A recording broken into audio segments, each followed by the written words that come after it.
지음 김지혜입니다. 요즘 스트레스 많으신가요? 아이들도 종종 선생님 저 스트레스 받았어요. 이런 말을 많이 해요. 스트레스가 뭘까 아이들에게 이렇게 물어보면 나름대로 정의해서 저에게 알려줍니다. 어떤 경우에는 그거 되게 나쁜 거예요. 이렇게 말하는 친구도 있고요. 기분 나쁠 때 받는 거 있잖아요. 이렇게 얘기하는 친구도 있고요. 마음에 안 들고 속상할 때 이렇게 받는 거예요. 이게 스트레스예요. 이렇게 얘기를 하죠. 네, 스트레스의 정확한 정의는 한 인간이 적응하기 힘든, 감당하기 힘든 환경이 주어졌을 때 느끼는 신체적, 심리적 긴장 상태를 말해요. 아이들의 경우도 세상에 지금 주어진 이 상황이 본인이 너무 적응하고 감당하기 힘든 신체적으로다가, 그러니까 몸으로다가 또는 이제 마음으로다가 오는 그 긴장 상태죠. 잘 해결하려면 어떻게 해야 될까요? 스트레스 안 받고 살면 최고겠지만 이 세상이 내 마음처럼 똑같지 않기 때문에 스트레스를 받죠. 그러면 그 받았을 때 어떻게 하면 잘 해소할 수 있을까? 또는 때로는 조금 감당하거나 견디는 힘도 있어야 되거든요. 어떻게 하면 그럴 수 있을까? 한번 얘기해 보고자 합니다. 아이들이 스트레스가 많다는 것을 어떻게 알 수 있나요? 라고 질문을 하시면 되게 여러 가지 징후들이 나타나요. 아이들에게서.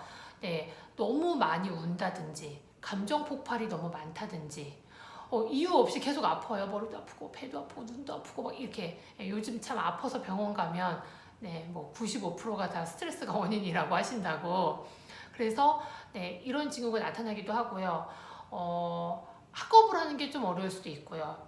신체적 발달이 좀 어려울 수도 있고요. 여러 가지 징후들이 나타나요. 그리고 그것을 대부분 부모님들은 느낄 수 있으세요. 그래서 제가 아이들에게 스트레스 낮은 삶 또는 스트레스를 감당할 수 있는 상태를 조금 만들어 주십시다 라고 얘기를 합니다. 그러기 위해서 제가 첫 번째로다가 늘 강조하는 게 뭐냐면 바로 신체예요.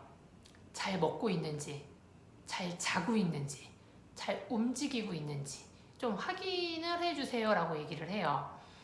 잘 먹고는 있는데 너무 건강에 안 좋은 것과 아니면 너무 당분이 많거나 너무 한 음식만 많이 먹거나 이렇게. 그래서 건강한 식습관, 가끔 인스턴트도 먹을 수 있고 그럴 수 있지만 인스턴트만 먹거나 비율이 막 9대1로다가 안 건강한 게 막 90%거나 이렇게 되지 않게 먹는 식습관을 좀 신경 써주시고요. 그 다음에 수면, 이건 너무 중요해요. 수면은 정말 잘 잔 날과 잘 못 잔 날의 다음 날은 엄청난 그 컨디션 차이가 있거든요. 그래서 총 수면의 시간과 수면의 질과 그 다음에 수면의 규칙성, 오늘은 10시간 자고 내일 3시간 자고 이거는 안 되고요.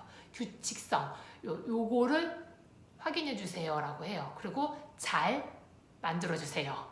그 다음에 세 번째가 이제 움직임이에요. 운동과 스트레스는 굉장히 영향을 많이 주고요. 저는 이 움직임을 좀 잘 살펴달라고 얘기를 해요.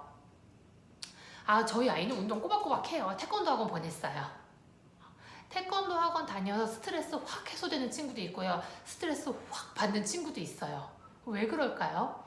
뭐냐면 일단 어떤 도장에 다니면 단체로 움직이기 때문에, 그리고 구호를 외치기 때문에 청각적으로다가 좀 예민한 친구들은 힘들어해요. 그래서 막 이렇게 하나 둘 이런 기합 소리가 막 심장을 쿵쿵쿵쿵 대게 해요. 또는 이런 거죠. 다 같이 이렇게 똑바로 앉아 있는 거예요. 근데 다른 사람이 똑바로 앉아 있으라고 해서 이렇게 앉아 있는 게 조금 나는 힘들어.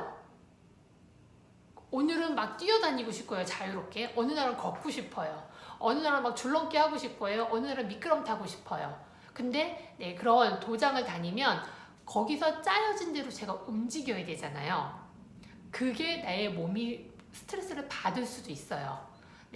선수할 거 아니면은 꼭 그렇게 안 다녀도 되잖아요. 운동장에서 혼자 뛰어도 되고, 혼자 이렇게 해도 되고, 혼자 줄넘기 해도 되고 하기 때문에 저는 어떻게 움직일 것인지에 대해서 좀 잘 제공해야 된다고 생각해요. 운동 얘기를 해보면 조금 더 자세히 나올 것 같아요. 예를 들면 어떤 아이들은 이렇게 대서사가 있는 운동을 좋아해요. 축구, 뭐 골프, 뭐냐면 결과를 아는데 오래 걸려. 전반 15분 뛰고 후반 15분 뛰고 막 연장전까지 갈 수도 있고 이게 너무 즐거워. 이게 힘든 친구들도 있어요. 예를 들면 농구 되게 짧죠. 골 그러면 점수가 바로 이렇게 올라가요. 되게 재밌다. 그래서 제가 그래요. 이렇게 긴 운동, 축구, 야구, 골프 이렇게 움직이는 게 좋은 친구도 있고요. 좀 짧게 움직이는 게 좋은 친구도 있어요. 짧게 움직이는 거 볼링, 그다음에 뭐 배드민턴 바로바로 탁탁탁탁 이렇게 오잖아요. 배드민턴 이런 게 좋은 친구도 있고요. 농구. 그래서 내가 즐거움을 느끼고 스트레스가 해소되는 스포츠를 잘 찾는 것도 중요해요.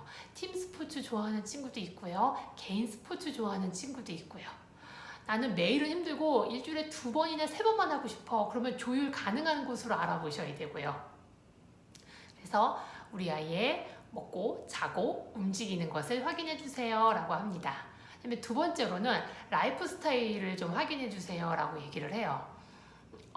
일상을 살아가는 데에서 스트레스를 느껴요. 우리가 뭐 어른들도 마찬가지죠. 출근하고 일하고 이런 데에서 스트레스를 받아요. 근데 일상을 살아낼수록 이렇게 스트레스의 컵이 점점점 쌓이는 거야, 이게. 그러면 그 직장과 나는 잘 안 맞는 거죠. 그리고 그 라이프와 내가 잘 안 맞는 거죠. 아이들도 마찬가지예요. 스케줄이 굉장히 많은 친구들이 있었어요. 일주일에 한 10몇 개? 이렇게 있는 거예요. 이제 부모님은 그 중에 공부하는 거는 1개인가 2개밖에 없고 나머지 다 노는 거예요. 노는 게 많고 공부하는 게 적은 게 중요한 게 아니라 온오프가 잘 안 되는 친구였어요. 이걸로 온하고 금방 오프하고 다른 걸로 또 온하고 또 오프하고 이렇게 온오프의 변화가 되게 힘든 친구인데 스케줄이 많으면은 노는 거고 공부하는 거고 안에 너무 지쳐요. 그래서 일상을 살아가는데 스트레스가 꽉 차 있는 거야. 막 그냥 살기만 해도 99.9%가 막 넘쳐요. 그런데 그러다가 어느 날 조금 사소한 문제가 생기잖아요. 그러면 한 방울 탁 떼가지고 이게 터져요. 그래서 가끔 그렇게 심각한 일은 아닌데 사소한 일에 크게 폭발을 하는 친구들을 봤어요. 일상이 비커 컵에 찰랑찰랑 밑에서 찰랑돼가지고 어떤 거 한 사건이 뚝 떨어졌을 때 잘 해결할 수 있어. 이거 잘 감당할 수 있어. 이렇게 되게 일상이 나랑 좀 잘 맞아야 라이프 스타일이 나랑 좀 잘 맞아야 된다라고 얘기합니다. 그리고 이제 3번째로는 뭐냐면 그 어떤 위기의 순간에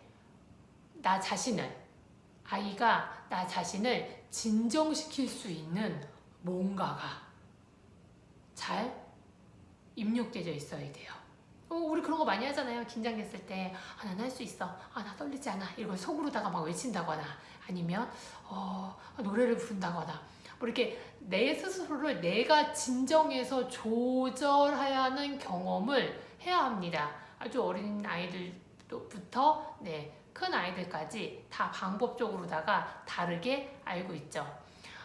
얼마 전에 어떤 친구가 독감 주사를 맞았대요. 근데 그 전주에 주사 너무너무 싫다 그랬거든요. 그러고 나서 이제 독감 주사 맞고 와서 미션은 클리어 이러는 거예요. 그래서 어떻게 클리어했어? 어떻게 클리어했냐면 저희가 그 전에 어떻게 얘기했냐면요. 너무 떨리잖아요.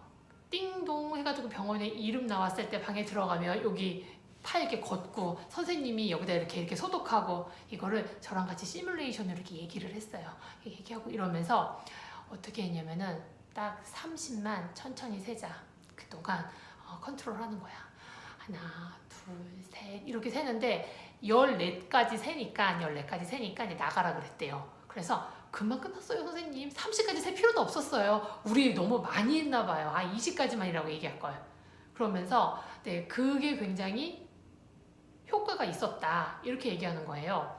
몇 년 전에는 그 골든벨 결승에 올라간 친구가 이렇게 손이 떨려가지고 답을 못 쓸 것 같다고 너무너무 걱정하는 거예요. 그래서 그러면 딱 정답을 쓰기 전에 이렇게 3번 정도 하고 그리고 쓰는 거야. 어른들이 듣기에는 에이? 이럴 수도 있는데 아이들이 참 순수해요. 선생님, 손이요 이렇게 떨리지 않고요. 이렇게 해서 정답을 쓸 수 있었어요. 이렇게 얘기하는 거예요. 그런 경험을 하다 보면 조금 더 크고 문제가 더 커지고 어떻게 감당할까 막 이렇게 됐을 때 처음에 그것을 나 스스로를 내가 진정시키는 경험을 한 아이일수록 쭉 크에 따라서 방법은 좀 변하겠지만 할 수가 있어요. 내가 나를 컨트롤할 수 있어야 되거든요. 내 감정을 계속 폭발할 수는 없잖아요.